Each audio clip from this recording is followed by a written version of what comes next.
आज आरंभ होइछे सुकिंदा शिल्प महोत्सव।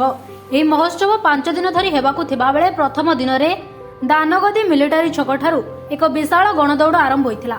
यह गणदौड़ कार्यक्रम में मंत्री प्रताप बड़ा सामंत, धर्मशाला विधायक हिमांशु शेखर साहू, बड़चणा विधायक अमर नायक और कोरेई विधायक आकाश दास नायक को भव्य स्वागत संबर्धना करा जायछि। तेली बहाली रे मां महापाटक निकट में पूजार्चना पर मंचरे समस्त अतिथि सुकिंदार अस्मिता यह समस्त सुकिंदावासी निजर महोत्सव सुकिंदा ना बुड़ब ना धीरे धीरे बढ़िबो बोली कहिथिले। पारंपरिक नृत्य गीत रे महोत्सव पड़िया मुख्य होता। उक्त गणदौड़ बहु संख्यक जनसाधारण उपस्थित थे।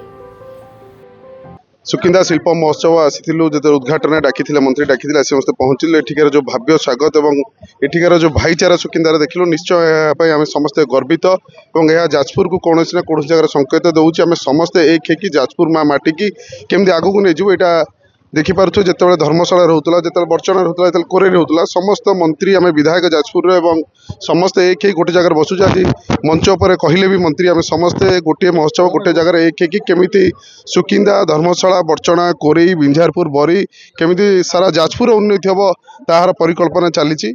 मुझे बहुत धन्यवाद देवी आज सुकिंदावासी आज जो भव्य स्वागत कर भल पाए देखिए आनी आम निश्चय से आम समस्ते गर्वित। सुकिंदा शिल्प महोत्सव उद्घाटन उत्सव जोगदे अत्यंत आनंदित। हजार हजार संख्यार जो भाव में माराथन रे जनसाधारण जोगदे से उत्साह को दर्शाऊँच। सुकिंदा ये शिल्प अंचल ये समग्र भारत वर्ष में आमर ओडिशार एक परिचय और निश्चित भाव में ये शिल्प महोत्सव ये केवल कला साहित्य संस्कृति नुहे विशेष भाव में जो भाव में ये प्लांट्स माने आसबे विभिन्न प्रकार स्टल्स पकेबे।